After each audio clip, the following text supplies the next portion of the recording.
Welcome to the So Much More podcast, where we talk with people in the custom window treatment, soft home furnishings industry, and so much more. I'm your host, Seal DeGuglielmo. My guest on the podcast today is Suzy Daruwala. She is the founder and owner of So Bella Home. Suzy has been working in needle arts or projects for as long as she can remember.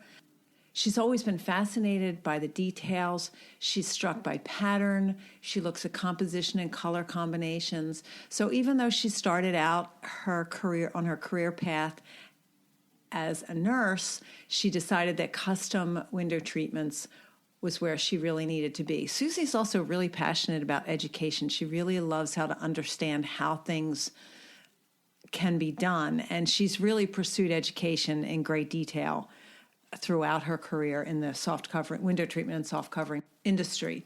One of the reasons I really wanted to speak with Suzy was because she started her business when she lived in New Jersey, but then moved to Lexington, Massachusetts, and then moved again to Del Mar, California. So Suzy's had to restart her business a couple of times, and I think that's a challenge that not as many of us actually encounter, but I thought it would be really interesting to hear how Suzy has worked around that and some of the solutions that she had for starting over again. I hope you really enjoy hearing from Suzy today.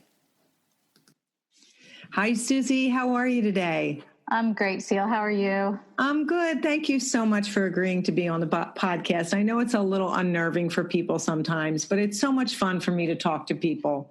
It's my pleasure. I'm glad to be here. Thanks for asking. My pleasure. So tell me a little bit about yourself. Tell me a little bit about your business, what's your life like, and who are the most important people in your life? Okay, well, I'll start with who the most important people are. That would be my husband, Paul.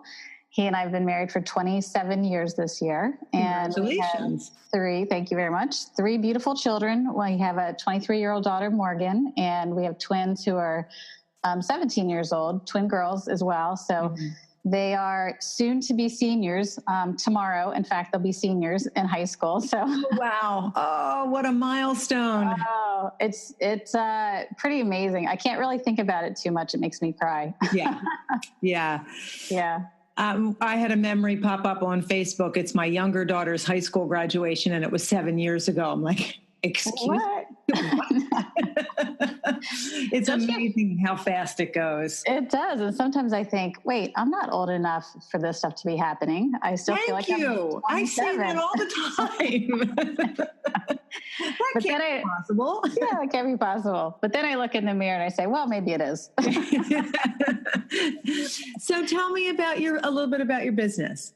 Okay. So my business, well, I kind of start from just thinking about how my career started to begin with. Okay. I was a nurse initially. I went to nursing school, and I have a bachelor's and a master's degree in nursing, actually. And my master's is actually psychiatric nursing, which actually helps a lot. I was going to ask that question when I saw your bio, but there's a handy education to have for this business. It really is. And when at the time period that I had stopped working as a nurse, I was going through family therapy training. I wanted to get a certification in that because I worked mostly with young children and their families, and I loved it. And I loved working in the school system. And so I wanted to get more education. I love education. I love classes and, learning. So I was in the middle of family therapy training. And I think that that's really one of the things that helps me when I go into people's homes.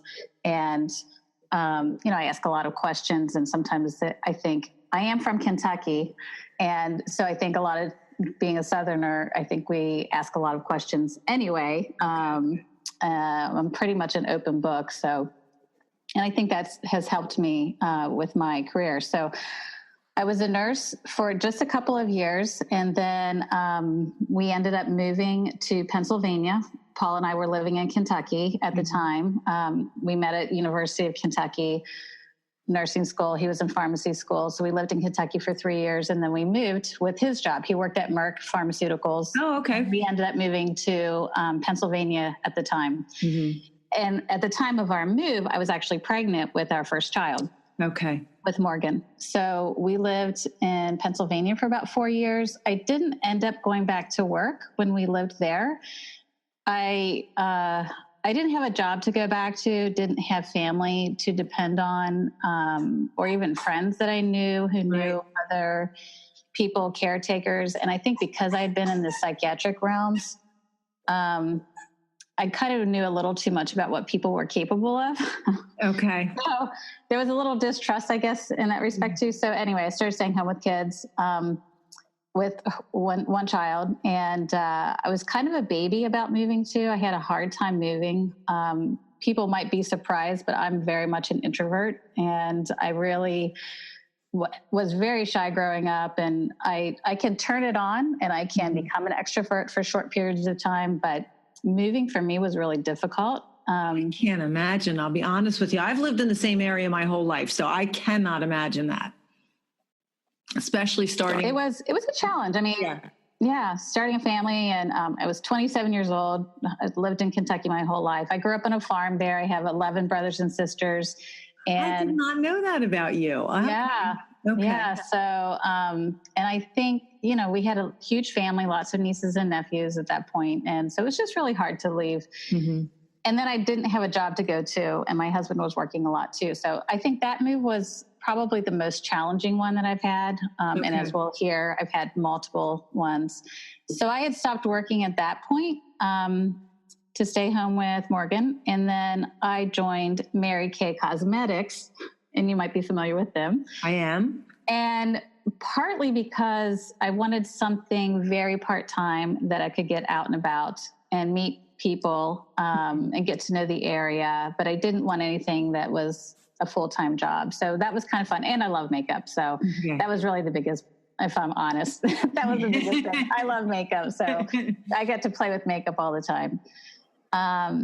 And then in 1998, I had a brother who died very suddenly. And so sorry. So yeah, that was hard. That was really hard. And so within about 6 months, we ended up moving back to Kentucky. Okay. Not because of that, but it ended up working out nicely because I could, when we moved back, I had planned to go back into nursing. That didn't work. The place that I was planning to go back to didn't have the funding at that point for me. But in the meantime, my father was a financial advisor and he kind of needed some help. And I think having just gone through the loss of my brother, I just felt like, well, this would be really nice to work with my dad and kind of rekindle a relationship there and stuff. Mm-hmm. Not that we ever had a bad relationship. It was the distance makes it difficult to have that. Right. Yeah. So I worked with my dad for 2 years, and I basically took care of his clientele. I was essentially an administrative assistant, and I would, just take care of meetings and anything that he needed to be done. And I was the first point of contact with his clients, which again was another way of working with people. And So I just have always loved working with people. Even on the farm when we were growing up, we used to sell hay, we used to sell firewood. We'd be in the neighborhoods and we'd have to go door to door asking people to purchase things, and which for me was really hard. I was going to say, for an introvert, that would not be easy. It was a challenge, but I also had, again, there are a lot of us that were in the family, and I had one sister who's a year younger than me, Shelly, and she's a total extrovert. So she and I would go together and we would sell the firewood. And there were great sales lessons in there too, because pricing, as we know in our industry, is always a bit of a challenge. Right. And one of the things that my mom and dad taught us from a very early age is that, you price your things according to the quality that you have. So we would sell firewood, and we charged probably twice what everybody else charged for a cord of firewood. But it was firewood that was split the right size so people could use it. It was dry enough that they could use it right away, but then they had some that could cure. So and we would stack it very nicely. Mm-hmm. We like to say they were kind of works of art. None of them ever fell down. And we would deliver it where they wanted it. So people appreciated that, and they were willing to pay for that quality. Right. A few times we had people that said, oh, that is way too much, and they would go somewhere else. Mm-hmm. And then the next year we would get a phone call from them and they would say, you know what, it's totally worth what you're asking for. So it was a lesson that, I learned a long time ago, and it really stuck to heart, because I know here, currently, I know that my pricing is a little bit higher than some people's, but I also know that I provide a quality product that's worth it. So anyway, so we lived in Kentucky for 2 years and ended up moving again. And all of these moves are with my husband's job. He was in the pharmaceutical industry, is in the pharmaceutical industry. So then we ended up moving to New Jersey and lived in Branchburg, New Jersey for almost 10 years. So we got to stay there for a while. And that's kind of where my business started. When we moved, I was 5 months pregnant with twin girls. Didn't know they were twin girls. Okay. I just knew I was pregnant with twins. And my oldest one was going into first grade at that time period. Okay. So it was, I had to be really careful because I was having a few little issues with the pregnancy. So I just had to be careful with that. But they, so I had the twin babies and everything was great. The pregnancy ended up actually being fine in the end, and delivery and all that good stuff. But I guess when they were about a year old, I was, I always worked and I had always earned money. And so I was struggling a little bit. I kind of wanted to go back to work, but then how could I do that with my husband's schedule? He traveled a lot at that point. And again, didn't have any family that lived around to help with the kids. And we had 3 kids. And so what does one do? But they look in the adult education book to see what class they can take. That sounds perfectly reasonable to me. It sounds reasonable to you.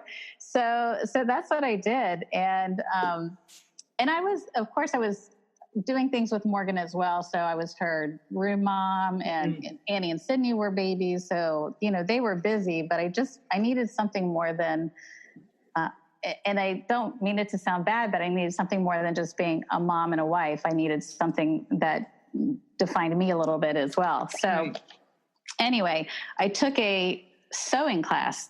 There was a sewing class being offered, and you're going to get a kick out of this. So I go to this sewing class, and I was required to bring a sewing machine. Well, I didn't have a sewing machine. And I don't even know why I chose sewing class. It just looked interesting to me. Okay. So, because I had always done crafty things. Cross stitch was a big thing for me. Yeah. I loved cross stitch actually. So I thought, well, I might as well learn how to sew. That'll be kind of fun. I have 3 girls now, and, my name is Suzy, and I truly have become Suzy Homemaker. So what's the next step? Learn how to sew, right? So I took this class, and I didn't want to purchase a machine because I felt like, well, what if I don't like it? So I went to, it wasn't AC Moore, but a type of like a Michaels or something. Mm-hmm. And they had this little tiny sewing machine. Oh, no. Yeah. Like a kid's sewing machine. Oh my God. Yes. It was like a kid's sewing machine. So I show up to the class, this first day of the class, and the teacher, God love her, I don't even know what her name was. I really should look that up, because she was very sweet. And she said, I'm not sure that this is going to work out. I think this is more meant for like little kids and little projects. So of course, by the end of the day, I realized, this is not going to work. And anyway, one of my neighbors let me borrow her Kenmore machine, which Kenmores are actually really nice machines. If people just want, something basic, those are great machines. So I borrowed her Kenmore machine, and I took that first class, and we made, I learned how to make little dresses. I made some dresses for Annie and Sydney, and I made a sweatshirt for Morgan and a little dress for Morgan as well that matched Annie and Sydney's. So I really enjoyed it. And so then I ended up taking another sewing class from a master seamstress. Okay. And like there were kids that were there making prom dresses. I mean, and she really taught me a lot about sewing and, you know, how to finish a seam nicely, how to install a zipper in clothing and finish it. So she really taught a lot of finishing details to me. Okay. And then at that point, this will get to how my business started, I promise. It all leads one thing to another.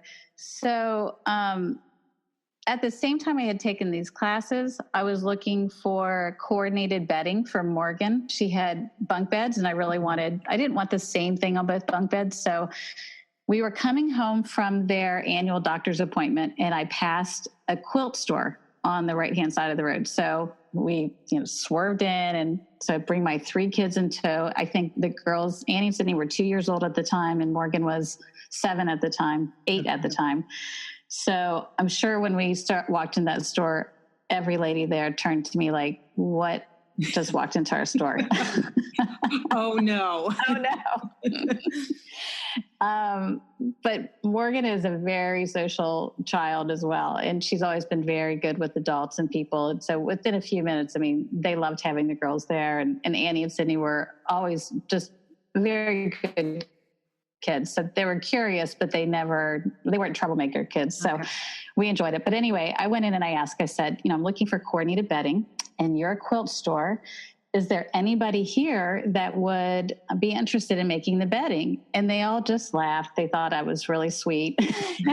And they said, "Oh, honey, we don't do that here. We teach you how to make quilts." And I said, "Okay, well, I mean, I've never done anything like that." So they said, "Oh, that's okay. In fact, this coming Saturday, we have a trip around the world 1-day class that you could take, and you'll make a quilt by the end of the class," which I thought was funny that I could ever do that in one class. Right. But it was an all-day class. It was a 6-hour class. And I'll tell you what, I went and I fell in love. I fell in love with the colors they put together as they were gathering everything. In my head, I'm saying, wow, how is that going to look good together? There's no way that that's going to look good together. And just the patterns, looking at all the different patterns that were possible, and just the act of sewing it together was just intriguing to me. I just loved it. And it went together, and it was so beautiful. I mean, it was just one of those, such a sense of accomplishment. Right. Yeah. And to do that in one day. And to do it in one day. So it's just the quilt top. And then I took the other one and I made the other one at home. But I was infatuated. I couldn't stop thinking about it. I couldn't stop doing it. The girls came to the quilt store with me all the time. I took many quilt classes after that, learning various things. And then the next sewing endeavor was upholstery. I again was needing something else to do, of course. Actually, what happened, we wanted to reupholster our sectional sofa that we had purchased when we got married.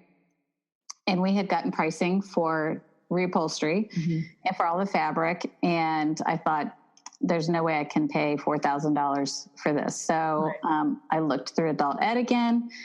And lo and behold, there's an upholstery class taught by a master upholsterer. So I took the class, and that was awesome. I again fell in love with a different type of sewing, and I love taking it apart. I love putting things back together. I kind of have an engineering brain, even though as a nurse, I love math, and so it was just really neat for me. So I ended up reupholstering the couch, and it turned out great. And then I reupholstered a couple of chairs, and they turned out great. And at that point, somebody asked me if I would be interested in making cushions for their friend. Okay. And I thought, why would anybody ask me to make cushions for them? I just thought it was like, why would you do that? And I said, well, I don't know. I mean, was she going to pay me to do it? And she said, well, of course she would pay you to do it. And so that's how I got my first sewing job. Wow. Yeah. So it all just sort of like, it was very organic how everything happened. Right. What was the time span on that from the time you took that first adult ed class? Because you didn't sew at all before then, right? No, well, I had sewn only one other time. Besides the cross stitching, I had made a cross stitch and I wanted to make it into a pillow. Mm-hmm. And my grandmother made her own clothes and lots of clothes. And so I went to her right after, I lived with her for a short time, right after I graduated from nursing school. In between that and getting my own apartment. So I stayed with my grandma, and so she taught me how to sew a pillow, and on her old Singer sewing machine. So that's the first actual sewing I did, but it scared the bejesus out of me to sew with that machine because it was that treadle, foot pedal. Yes. And yes. Yeah. So, and she didn't sew a stitch. She taught me how to do it. And she said, no, if this is your project, this is for somebody that you love, so you have to make it. And she was very patient with me. So that was the first thing I'd actually seen. All right. So yeah, but the cushions, the time span, I think I took that first class in 2002, and it was 2000, probably 5. Okay. When I think it was the second, excuse me, I took the upholstery class 2 or 3 times. 3 times actually, because I just felt like I was learning so much each time, and we were doing the projects right then and there. So, and it got me out of the house once a week, which was really nice. I mean, so it was good. So I was doing other things. As I said, I was Morgan's room mom, and then I had become her Girl Scout leader, or co-leader. So I was pretty busy with the girls with all of that. And they always have been and still are my top priority. Mm-hmm. I want to be at every game that they have. I want to do all the things that I want to do. And that's why this business is perfect for me too, from that standpoint. I feel like a lot of us have made that decision, wanting something that was flexible enough that we could be where we wanted to be with our families. Mm-hmm. And still get done what we need to do, whether it's because we only did it part-time or because we were willing to stay up late at night to finish it. Right. So from that first set of cushions, how did it become a business? So I made the cushions, and if I must say so myself, they turned out fabulous. They were I love it. They were your typical cushions for outdoor furniture. Mm-hmm. So they had the piping on the top of it. It wasn't a box cushion. It was the piping. And of course she chose a palm leaf fabric, and it was an outdoor fabric. So it was a little bit of a challenge to work with. Yeah, but the whole pattern matching the pattern from the top of the cushion down to the seat. Mm-hmm. It was a little bit hard, but it was one of those things I just knew it had to be done that way. And nobody told me it had to be done that way, but that made sense to me that I would do that, and just centering the pattern. And so I spent a lot of time doing that. And I just enjoyed it. And then she paid me. And when she paid me, said, wow, this could be a business. But I loved quilting a lot as well. And I loved the whole upholstery, because it really was upholstery that I was thinking about, not other things. Okay. So not draperies at that point. But at the same time period, shortly after I got the cushion job, a friend of mine had seen a couple things I had made in the house. And so she asked me if I would make draperies for her. And I said, well, I mean, that's going to take a lot of time, and you're going to have to pick out the fabric and this and that and the other. And she said, well, but I'll need you to help me with the patterns. And I thought, I know nothing about patterns. What are you talking about? But I kind of did, because I had actually already purchased a Maffei pattern at that point. So when I was doing the upholstery, I thought to myself, I really should make something for my windows in my own house. And this is kind of a funny story. So I went to Fabricland. You're familiar with Fabricland? Yeah. Yep. So I spent a lot of time there, and I picked out a pattern. I think it was a McCall's. I can't remember which pattern, but it was a box pleat. It was a box pleat valance. Okay. And I found fabric. I'm making this box pleat valance, but the pattern was saying that it needed to be, 135 inches wide. And I thought, but my fabric is only 54 inches wide. How do I get? And I couldn't for the life of me figure out, because it was telling me how much yardage I needed. And I thought, I'm not a dumb person, but I cannot figure this out. So I called the pattern company. And this sweet old lady gets on the phone with me, and she must have said, "Oh, bless her heart." And I was explaining to her what was going on, and she said, "Oh, honey, you have to join the fabric." I said, "What do you mean join the fabric?" And she said, "Well, you have to put a seam. Do you know what a seam is?" And I said, "Well, of course, yeah, I knew that part I know." seam was, but as soon as she said that, I went, Oh my gosh, of course. So that was box pleat valance was my actual first window treatment that I had made. And, and following a pattern and trying to figure all that out. And then I was looking through, I don't even know how I found Maffei. I think I was just looking for some interesting pattern, and I found Maffei online, and I ended up purchasing the Moreland valance is what I made. Okay. With upholstery weight fabric. And I sewed tassel fringe tassel trim on the edge of the whole pattern. So, oh boy. Yeah, but I did it and it turned out great. And that's how it did. It's kind of how my business started, because that's when my friends, I had them over for bunko one night, and that's when my friend said, "Hey, you make window treatments. Can you make my draperies for me? Oh, by the way, I might want something up on the above it too." And I had no idea. What do you call that? A top treatment? I didn't know. Right. So, yeah. So she was my next job. And to be honest, since that first cushion job, I have had a job continuously for the past, that was 2007. So for the past 12 years. Right. Wow. So I've never been without a job, knock on wood. That's incredible. Well, there may have only been one job, and maybe I did finish it slowly. But I still had a job. So first of all, that lovely lady who answered your question is still answering questions on the Curtains and Soft Furnishings Resource Library conversations and support area. There is a Maffei pattern area, and she still gets on and answers questions, and some of them are not unlike your question. So fair warning, there's no such thing as a dumb question, and she's still just as lovely when she answers this question. Oh my God. She was so sweet. I love that, because we all have to start somewhere, and we do know everything. No, and I certainly never thought at the time that this would become a business for me. It was just I don't even know what happened to me. I loved it. I loved every minute of what I was doing, and learning all the different things, because I was amazed how much I knew because of taking that first sewing class and with the master seamstress, how much of that translated into upholstery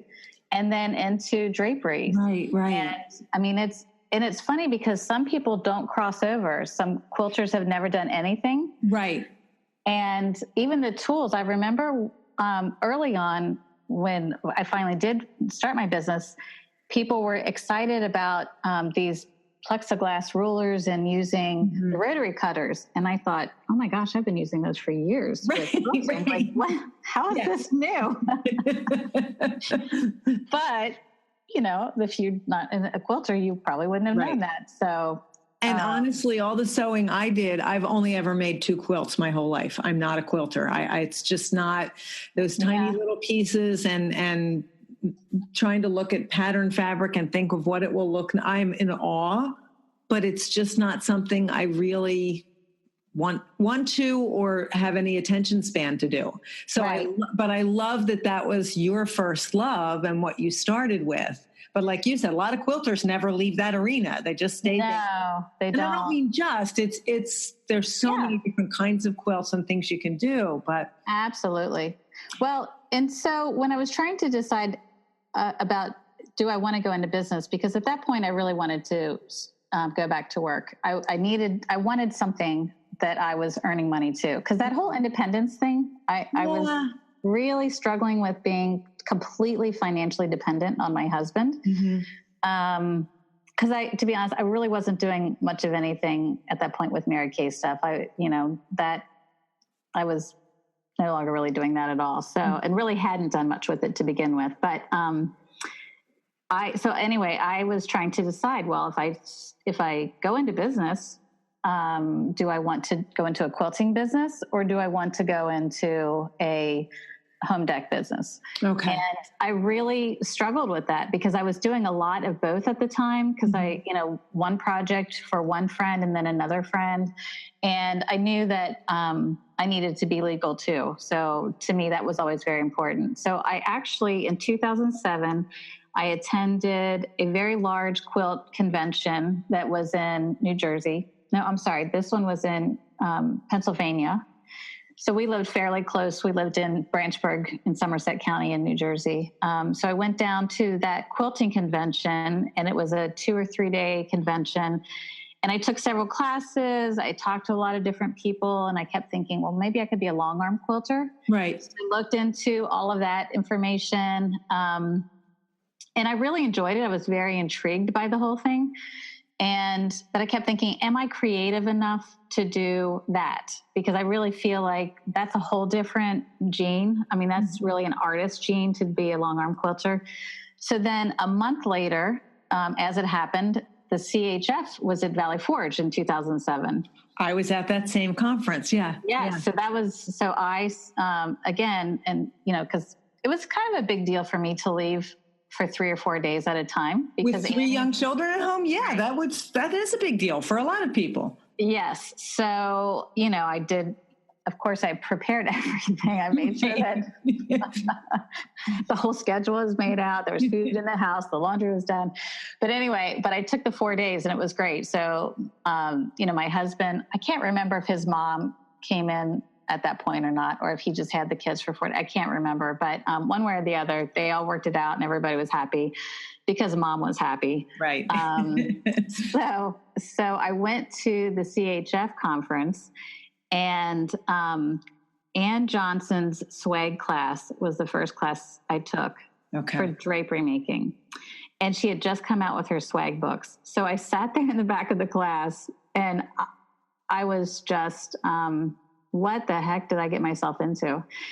I loved it. I mean, It was so overwhelming, but I thought it was awesome. Just the math was really intriguing to me, and I felt completely overwhelmed, but I felt like this was really neat. And then the next class was a class that Kathy Tucker did, and she did I think it was the pickup balance class, which again, I thought was really cool. And, there were a few things that I didn't quite understand, so I kept asking a lot of questions. And at the end of the class, these 2 very nice women came back, and I thought, oh my gosh, they're going to say, can you just stop asking questions? Because I wasn't sure what they were going to say, because they came back to approach me and they said, are you new? And I said, well, yes. In fact, I don't even have a business. I'm I'm thinking about this. And they said, well, you asked some really great questions. And so it was so sweet of them. Mm-hmm. And I ended up chatting with them for a while, and it was Mary Phillips from Phillips Window Workroom, who was in Chad's Ford. Super, super, super person. And then her partner, Robin, and they invited me the next weekend to come down and just spend a day at their workroom with them to see what a workroom is, what it looks like, and wow, all what a that. Great opportunity. It was amazing. I mean, everybody I met that whole entire weekend was incredible. And I was so excited when I left that conference. And I went home and I said to my husband, I said, I'm starting a drapery workroom. And I think he thought I was insane because, again, what do I know? But, I didn't know. So that was probably the better thing. But there was something about that conference. I felt the same way. I was transitioning from doing bridal headpieces to, I literally had 2 designers who wanted me to start this business so that they could use me as their window treatment workroom. I'm at a SCORE meeting for female entrepreneurs. And I just realized after that conference, I was ready to come back and get to work. I was really excited about it.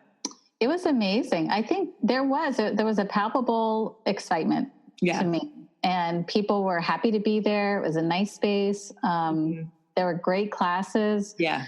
The whole thing, it was just really neat. And I ended up joining the WCAA while I was there. And of course I didn't have a business yet, but I spoke to Jill Robson, and she was awesome, as we all know. I talked with her and I said, I'm brand new. I really don't know anything. So she said, okay, well, this is the manual you need. And so I purchased I don't even know what it's called. I can't remember. I should have looked at the name of it, but it was the workroom manual that they sold at the time. That was in the binder with the pale colors. Yeah. Yes, which was great. And shortly thereafter, I actually purchased Maffei's workroom manuals as well, which are, if people don't have those, they're amazing. There's so much information in there. So much information. Yes. And the design, I also did the design manuals with her. So that was, I think that conference was in September of 2007. Does that sound right? Yeah, that does sound right. September, October. Mm-hmm. And so, joined WCAA. And then in November, I started my business. I went to the county clerk, and one of my friends helped me pick a name.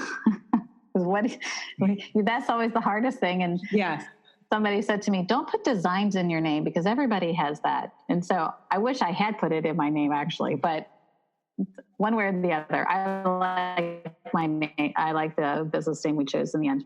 But so that sort of started it. It was 2007 and just kind of went from there. And it was mostly, I was doing about half upholstery at the time. Okay. I want to jump in and take a moment to thank the sponsors who make it possible for me to bring you the podcast each week. My sponsors are people in the industry that I have personally had a connection to, purchased from, or used their services. So it makes it really easy for me to tell you about them and the great things that they have to offer. Because I feel so strongly about education in our industry, I'm thrilled that as the owner of the Curtains and Soft Furnishings Resource Library, I can use the resources of the library to help support the podcast. The library hosts the industry's largest curated collection of educational resources for the custom home furnishings professional. Membership to the library gives you access to a wealth of downloadable reference materials, videos, live events, as well as a community of support to help you develop your design, sales, and fabrication skills, and to grow or start a business. Join the library today at csfrl.org. Angels Linings would like to invite you to become part of their family. With reputable lining comes exceptional customer service. Trust them with your linings like I do. You get 2 Tootsie Pops with every bolt of lining you receive. For smiles, satisfaction, and a sugar kick all around, call Angels Linings at 1-800-450-9368. The Workroom Channel is the premier online training provider for professional fabrication skills. Go to theworkroomchannel.com to browse the selection of anytime access courses created by industry experts. Watch detailed demonstration videos, download companion materials, and participate in private course discussion boards with your instructor and classmates from around the world. Start your course path today at theworkroomchannel.com. If you've listened to the podcast, you know how much I've learned from Michelle Williams. And I think most of my guests have mentioned taking at least one of her classes or gotten coaching from her. Her business is Scarlet Thread Consulting. Michelle loves to work with creative business owners to help them understand all aspects of their business and to use their gifts and talents to make it profitable. Michelle is a strategic profitability coach certified in the Profit First methodology, and she can be reached at scarletthreadconsulting.com. I've also mentioned my membership with the WCAA, and I'm now a gold level sponsor, where education, networking, visibility, and industry discounts are just a few of the benefits that are offered to our members. The Window Covering Association of America is the only national nonprofit trade association that's dedicated to the window coverings industry, and the dealers, decorators, workrooms, designers, and installers that make up our membership. Join today at WCAA.org. WCAA, where you are never in business alone. I've also been extremely fortunate to be able to work with Merrill Y. Landis Ltd. It's a family-owned and operated custom workroom and product distribution company to the trade with over 70 years of experience. And in addition to their custom work, they offer a wide variety of decorative drapery hardware. They offer Stout and Flair 21 fabrics. They have Roman shade operating systems and assembly kits. They have motorization and workroom supplies, and they serve both designers and workrooms. And you can check out the MYL Advantage at MYLLTD.com. Is your business all retail, or do you do any to the trade? So I do work to the trade. Initially, it was almost exclusively retail. And I had one designer that I worked with in New Jersey she was also a great supporter for me because she helped me understand the business a lot better. And she had a business of her own and transitioned into only design. So I did some work for her. And then when we moved to Massachusetts, it was kind of the same thing. I only had one or two people that I did some design work for, but mostly it was retail. And now out here in California, it's about 50-50. Okay. So, every place I've lived, it's been just a little bit different. Okay. And that's one of the reasons I was intrigued. You've moved several times. Yes. And so you've had to restart your business. Yes. What has that been like for you? It's interesting. Moving to Massachusetts was actually, it was hard in a lot of respects because I love New Jersey. I mean, I really enjoyed living there. We had great friends. The kids were great. My business had at that point really started taking off, and I was getting a lot of work. So that was really difficult to transition to Massachusetts. But again, WCAA, the Massachusetts chapter, those women are amazing. They're just wonderful women, and they were very, very welcoming. Okay. Which that helped a lot to go there. I think I drove them a little crazy though, because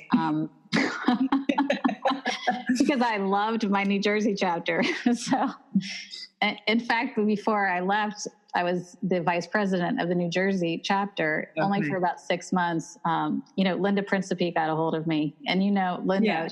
Yes, she's I do. So she one day called me and said, "Hey, I think you would make a great vice president." And I said, "I think you're crazy. Why would you think that? I've only been in business for 2 years. I don't know what I'm doing." But I had coordinated several different classes with Janelle Deck and a few other people. Mm-hmm. So I think she just saw. I said, I'm a great Indian. I'm not a great leader. I'm not a great chief, but I'm a great Indian. I could put things together, but I don't want to be in charge. So, of course, I'm in charge of my own business, which sometimes creates issues. Yeah, I understand that. I always referred to myself as a great worker bee when my kids were in school. Don't make me the room mom. Make me the assistant room mom. Don't put me the head of the parent-teacher association. Make me one of the helpers. I do much better that way. Yeah. And here we are with our own businesses where we're the boss. I know. I'm a terrible boss, though. How are you a terrible boss? I let myself take breaks all the time. There are lots of squirrels that live around here, Oh, I got that. Okay. It's funny, when I interviewed Nicole Nomer, she has a business, she has employees, and her business, there's a separate building on her property, which is where her business is located. And she talks about, sometimes she'll go into the house and use the inside office, but she said, the people who are working for me can't take time to throw in a load of laundry or get distracted or whatever. And I can't tell you how many times I've thought about that, especially as a procrastinator. There are lots of squirrels at my house too. And there are so many things I can do when I don't want to do or not sure what to do next. But I keep getting Nicole's voice back in my head, like, well, if somebody was working for me, they couldn't go home and throw in a load of laundry. Never mind that there is no one actually working here. Right. No one's watching me, but it has kept me focused a little bit. It's true. I actually started setting timers for myself that for an hour at a time, so that I actually had to force myself to stay in the workroom for an hour. And that sounds like, how is that so hard to stay in there for an hour? But when there are lots of other little things, I would get distracted. I say, oh, I think I heard the dryer go off. Or, oh, my dog needs pet. And it's not that we don't love what we're doing, but sometimes especially when you're unsure and you're just learning how to do things, for me personally, if it was a way to avoid making a decision and therefore possibly making a mistake, then I would find something to keep me occupied. And I think you are exactly right. You're exactly right. So you restarted in Massachusetts. So I restarted in Massachusetts. We were there for almost 5 years. And I actually had gone to an Ethan Allen store within the month that we moved because we needed some new furniture. Mm-hmm. And I chatted with a guy that worked there, and he ended up getting me my first job in Massachusetts. So a couple of days later, he called and said, hey, this guy needs some stuff made, and he doesn't want to do it through us. Would you like to work with him? I said, absolutely. And that got the ball rolling in Massachusetts, which was really nice. And I still had some work in New Jersey. So I was going back to New Jersey for installations. Mm-hmm. So it sort of transitioned. And then, like I said, I am an introvert, but I'm good one-on-one with people. So sitting at Morgan's soccer games, she joined soccer immediately. So sitting at her soccer games, I chatted with somebody and they needed some help with some stuff. And it just, one by one, I started getting jobs that way. Okay. I never advertised, and I hardly post on Facebook. That is something I really need to do more of. But it was just, I think it's just, word of mouth mostly. And I did have, I had Ann Johnson come up. I can't remember if it was 2011, a year after we moved there, and she did a class in my workroom. So I got to know some of the ladies better that way as well, the Massachusetts chapter. Yeah, that's a great way. You spend 4 days together. You do get to know people. Yeah. It was great. I loved it. And then I had Joanne Leonard-Weary came and did the color class. Mm-hmm. And that was great. Kelly Chitty came up and took the class, and she stayed with me, and Joanne stayed there. So we had a house full of drapery ladies, and we just, what do you do? But you talk about whatever, Really, but I can't imagine a better time. It was so nice. So, the business was built slowly but surely. And then in 2015, my husband, the job that we moved to Massachusetts for, he had stopped working for that company and ended up back down in New Jersey working for Bristol Myers Squibb. Mm-hmm. But at that point, our oldest daughter was a senior in high school. And I said, we can't move her again. So I'm going to have to stay here. And so he commuted. It was really hard on him. And my hat goes off to him because it was tough on all of us. The girls missed him. I missed him. But one way or the other. So he traveled back and forth for a 2-year time period. And then that company was going through a bunch of different changes, and he saw the writing on the wall, and he said, you know what? He was out in California doing something with business related, and a buddy of his from Merck was out here, no longer working for Merck, but he was out here, and he said, hey, I want you to come and look at this company that we are running now. It's a young biotech, 9 months old at the time, I guess. Mm-hmm. And Paul called me from the airport after the meeting, and I knew we were moving. I could just hear it in his voice. Was he ever afraid to tell you this? Yes, I'm sure. I'm sure he was, because I love my husband dearly, and he knows that. But that there's about a year time period where we are moving, getting ready to move, moving, settling in, where I'm just mad at him all the time. And I hate that, but I have a hard time leaving people. Yeah. And then trying to make friends again, And you've done it repeatedly. And I've done it repeatedly. So I think I do it better now than I used to. And if I would give my old self any advice, I would say, hey, just get out there, get out of your own way, basically. But so that's what I've done. I've tried to get out of my own way. So we moved in 2016. The girls finished up. So he again commuted, but long distance this time. And we moved here in 2016. rented for a year, and then finally moved into the house we're in now in 2017. Okay. So now for the last, in 2016. So now for the last, 3 years we've lived in this house, and again, slowly but surely building the business. And, I'm at a good pace right now. And I think once Annie and Sydney leave for college next year, I have one more year with them at home. So again, I want to be a certain amount of busy, right? But not so busy I can't do all the things with them. Right. So and especially going into their senior year, I think that's kind of important. Right. It is. So I know how I process things. I'm thinking, okay, we're moving again.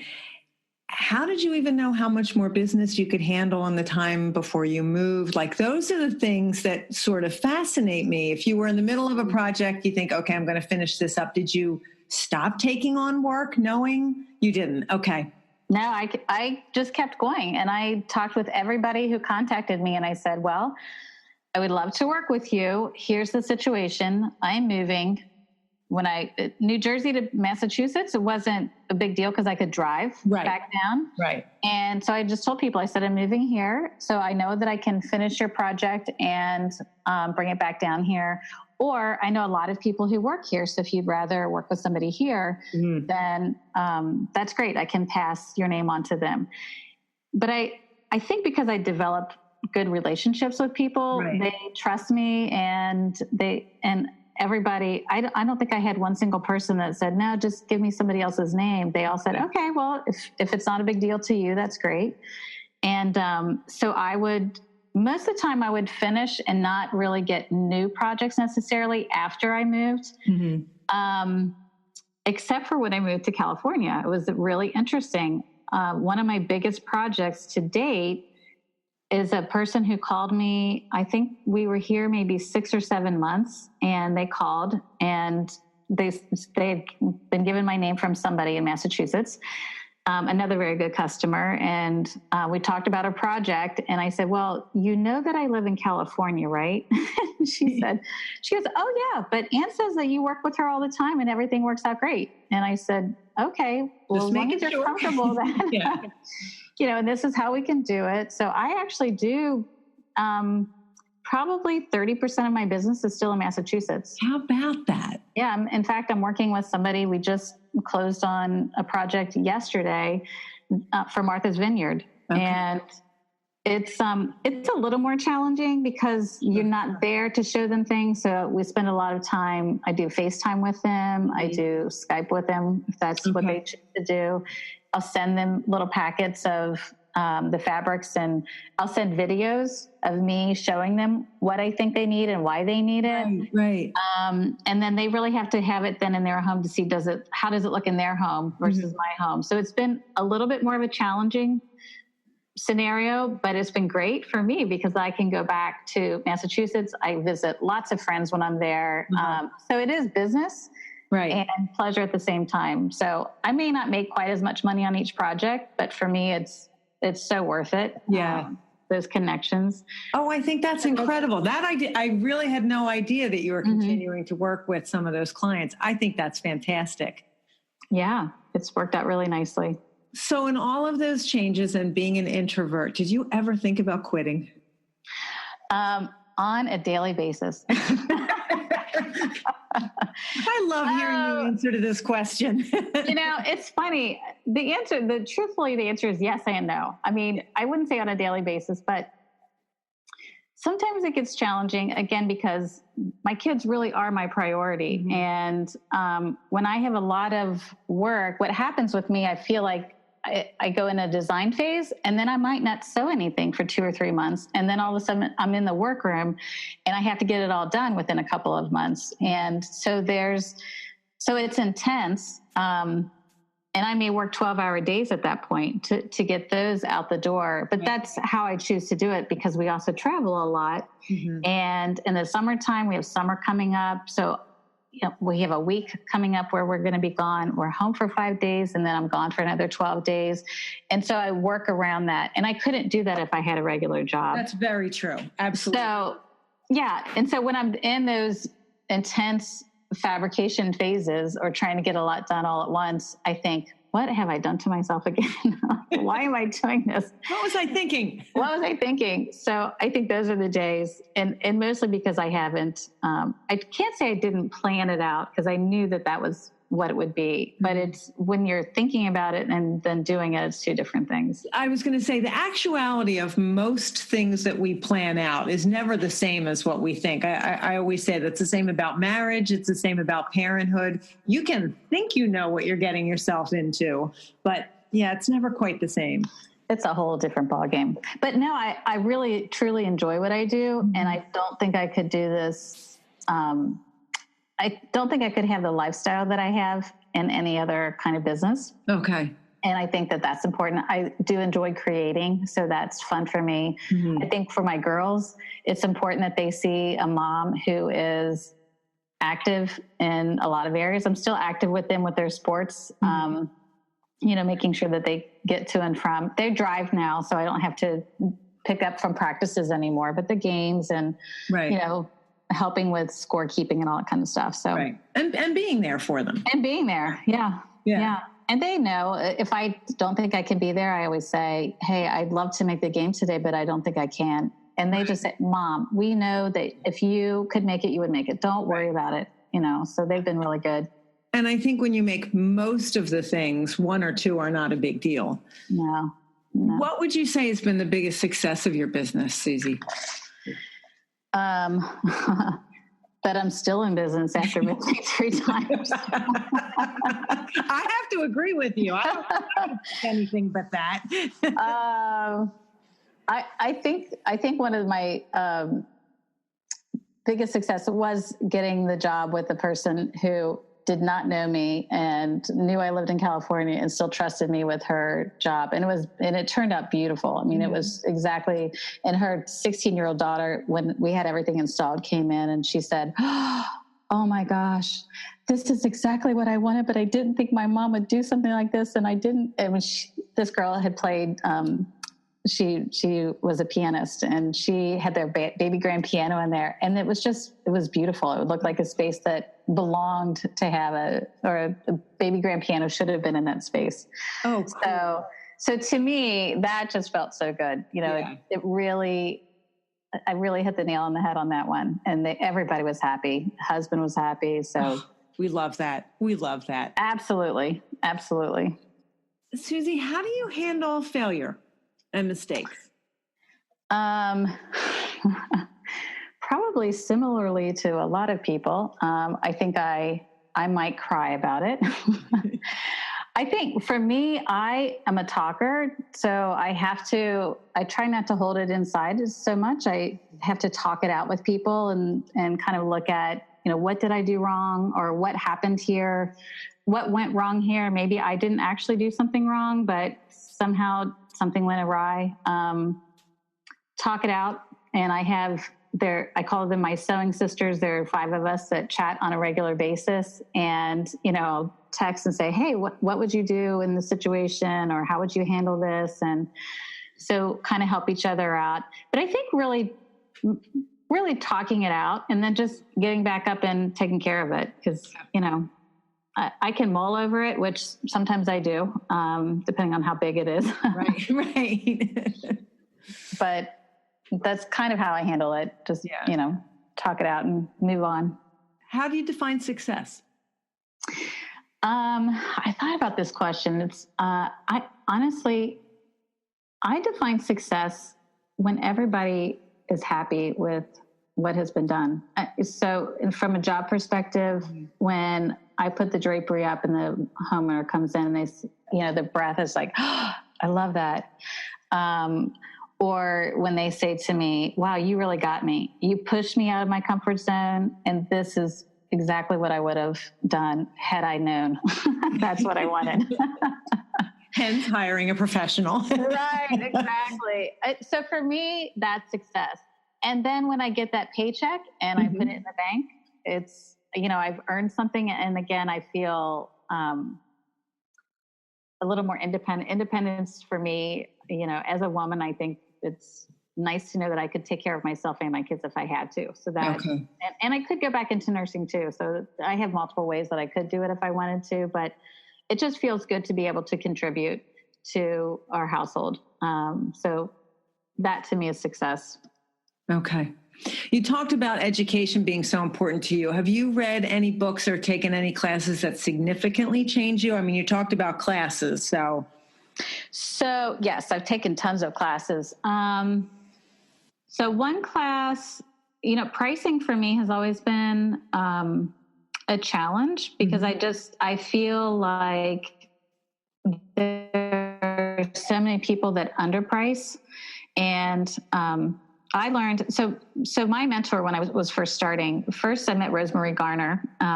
So I kind of stalked her, I think, and made her be my friend after a WCAA meeting. And then I ended up going with her to Elke Horn's house for the weekend. And so Elke, I don't think she anticipated I was going to hound her like I did, but she basically let me in and I barged in. She opened the door and I barged in, and she mentored me. So I learned pricing from her, which was great. But it was that act of telling somebody how much something is going to cost. I still, to this day, have a little bit of a hard time with that because using expensive fabrics and high quality, right, so on and so on. But I took a pricing without emotion class from Michelle. I actually took it twice. I took it once in New Jersey. I think we took that class together. That's the first time I took it too. Right. And then I took it again. Somebody in Massachusetts had the class, and that was 3 years later and in a different time. And so I said, I'm going to take this again. So taking that class has really helped. Yeah. I think I still, unfortunately, I wish I was a guy and I could just say, this is what it is. And for the most part, I try to do that. But there are times, especially when we're using really expensive materials, should I be charging them this much? Should I give them a discount? And before they've ever even said anything. Right. And I don't tend to discount. So I try to just present it, but there are always butterflies. Yeah. And if they don't answer right away, then I start thinking, what are they thinking? Yeah. Are they going to do this? Should I have charged less? Yeah, Michelle's class really helped me get away from that too. So that class, and then there was a book, you and I spoke about it before. There was a book that I read when I was I heard about it when I lived in Massachusetts, and called The Secret from Rhonda Byrne. And it was interesting because I can't say that I'm a super negative person, but I'm not a super positive person either. I'm the kind of person who I call myself a realist, which most people say that's a pessimist. But and I don't really feel like I'm a pessimist. I really think that I look at the whole picture, right, and I look at anything that can go wrong, because I want to make sure that it doesn't go there, and so that I plan for those things to not happen. You anticipate it so that you can take care of it. So I kind of look at things that way. And I guess I was kind of looking for books or something that would help me to, instead of always looking for the issues, to think more positively on a more regular basis. So anyway, I ran across this book, and I listen to a lot of books on tape when I'm working. So I listened to this book on tape, and it's a little bit out there. You've read it, right? Yeah, it is. Yeah. I've read it, and I agree. It's not always a book I'm willing to recommend to people because it's woo-woo, as I say. It kind of is, but on the other hand, it's basically what it boils down to me is that whole concept of what you think about, you bring about. Right. And that really hit home with me. And I was telling you earlier, I have had a job basically since my first cushion job. I've always had a job. And sometimes I feel overwhelmed, and I think to myself, please don't anybody else call me, because I can't even take one more call, because if I do, I want to help you. Yeah. And so when I'm closing down on a project that was a large project, I'll start thinking to myself, okay, now I can handle something else. And within a day or two, the phone rings. Yeah. And it has happened over and over and over. So whether you call that prayer, whether you call that, the universe, the energy forces, or whatever people want to call that. But I really think, and the same thing with, I just gave my friend a really large estimate, and I was really worried because she's my friend. And I thought I was having some negative thoughts, and I thought, okay, I have to turn this around. And I just pictured her calling me and saying, hey, I want to do this. And last night she basically did that, with 2 out of the 3 things. And the third one, she said, I still want to do this, but not this. Okay. So anyway, so I think that whole concept of what you think about, you bring about, and who you hang around. Yeah, I think I agree with that. It's funny because one of the things that I took out of that book was that if you start to pay attention to the good things that happen, then that's what you see. And my husband and I have this joke about leaving our neighborhood on the one street. Most of the time we're making a left-hand turn. And as every single time as we approach Bristol Road and we're going to make a left-hand turn, my husband says, I can never get out of here. And my experience is I pull up, I look left, I look right, and most of the time I can pull right out. Now, we are not always pulling out at the same time. I work from home. I'm not usually leaving the house during rush hours. But my experience on that road and that left-hand turn is I pull up. Now, if we were to take exact facts and see what happened each time, it might be exactly the same for both of us. But he notices how long it takes. I notice how quickly it happens. And we laugh about it all the time. And if we know we're going to be turning left, they're like, you want to drive? You always get out fast. Making fun of me. But the fact of the matter is I have a more positive attitude about making that left-hand turn than you. Oh, that's so funny. We do that with parking. Because I always say, my husband will do the same thing. We're never going to find parking. And if you knew my husband, he's one of the most positive people you could ever meet. Truly, one of the most kind, positive people you could ever meet. And so I just laugh when we go to park because I said, well, there's always parking. I can always get parking close up. And I do. And when I'm with him, and he even makes the comment, when I'm with you, we always get parking closer. I said, you just have to change your attitude. Yeah, exactly. Yeah, one of the things I took out of that book was that the more I noticed that was going my way, the more seemed to go my way. And so, what you think about, you bring about was absolutely part of what I took from it. And I didn't really talk about the book a whole lot because I was afraid people would think I was a weirdo for reading it. But I like one experience after the other, be like, see, that wasn't the secret. See? I know. Well, and when you ask about moving, so when I moved here to California, coming here has been a tough business transition. And within that first year, I started thinking, I've got to change my attitude. Maybe the first 2 years, which is sad to say, because I just had several different experiences where I would be working with somebody and it's tough business out here for hard treatments, shades and blinds and all that. And so I'd worked with somebody and given her a price for Hunter Douglas products. And it was something like $8,000. And she got back to me and she said, well, I just met with somebody else and he can do it for $4,000. And I said to her, I don't know how he could do it for that because that's literally giving you wholesale costs. That's his cost. But I had that experience a couple of times where I would work with somebody and then they would find it cheaper someplace else. And they just didn't appreciate the work that went into it or the timing or anything. Right. And so people, they really, not everybody, but there is a lot of people just are not necessarily willing to pay for the quality necessarily, or they're able to find things a lot cheaper out here. And so I was getting very frustrated with that. And I thought, okay, this has happened, I don't know, 2 or 3 times, and I'm the only thing that is the same in all of these situations. So am I doing something? Am I sending off some vibe right away that says, hey, you don't want to work with me? Right. So I started, again, same thing, really thinking about how I was presenting myself. And I think that I present myself pretty well and pretty intelligently, but maybe there's an attitude adjustment that needs to be made. So I just, again, started thinking about, okay, I got to visualize and think about how I'm working with this person or what I'm saying and so on and so forth. And I think things have turned around. Like I said, things right now are going really well, but I have to keep that in mind. I have to keep those positive vibes going. Yeah.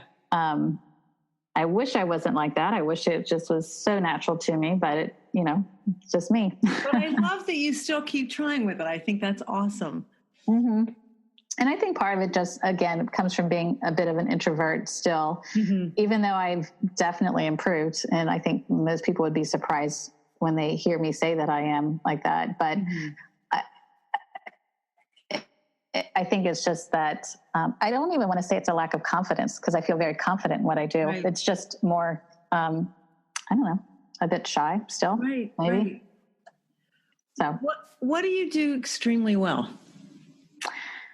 I think I asked my husband and my kids this, and they said, you pay attention to details, much to their chagrin. I ask too many questions. That is funny. That is an asset in your business, not so much as a wife. Right. So I do think I'm really good at helping people figure out what they want and what they need, and sometimes push them a little bit more because sometimes a house needs something different than what they're saying, a house, right? So yeah, I think I'm pretty good with those things. Okay. What do you not do so well? Letting go of paying attention to the details. And did your family tell you that one too? Yes. Yeah. I think I can get too involved in the minutia of the details, and I can let it get to me, and you work with fabric, and I don't know if fabric is different now than it used to be, but I feel like there's so many more that have problems when they come in, and you have to figure out, how do you take this fabric that's not on the straight of grain, or it was printed off grain, or, frilly edges, and you have to join it and make it all work. And sometimes I stress over, what is it going to look like when I'm all done? What do I need to do to get it to beautiful? And I think that's what, if I could let go of that, and of course, time management. I mean, yeah, I think that's a kind of a universal for most of us. So you mentioned a couple times about things that might surprise people. Is there anything else that would surprise you about people, that would surprise people about you? I think when I tell people that I was raised on a farm, that a lot of people are very surprised by that. I mean, we had a large working farm, and, so we raised cattle and hay and firewood and garden and kids. And kids, right? And I'm number 5 out of number 12. So I'm on the older set, but I still have older siblings who think of me as their younger sister. So I kind of have the best of both worlds in that regard. And you're from a large family as well. Yeah, I'm number 4 out of 9. Okay. Yeah. So you get but the oldest girl. But the oldest girl. And I was the only girl for quite a while. Wow. I had 3 brothers, then me, then 2 more brothers. Oh, wow. And then a sister, and then twin sisters after that. Oh, so yeah, you understand the twin thing. Exactly. In what ways do you think you're resilient, Suzy? I think because I just keep going. I just, I can whine and cry about something, but I just get back up and try again, try something different, or look for a different way of doing something. I'm not a quitter. I definitely, if I want something to work out, I figure out how to make it work out and research it more or whatever. But I think that has helped me and served me well in the different moves. Okay.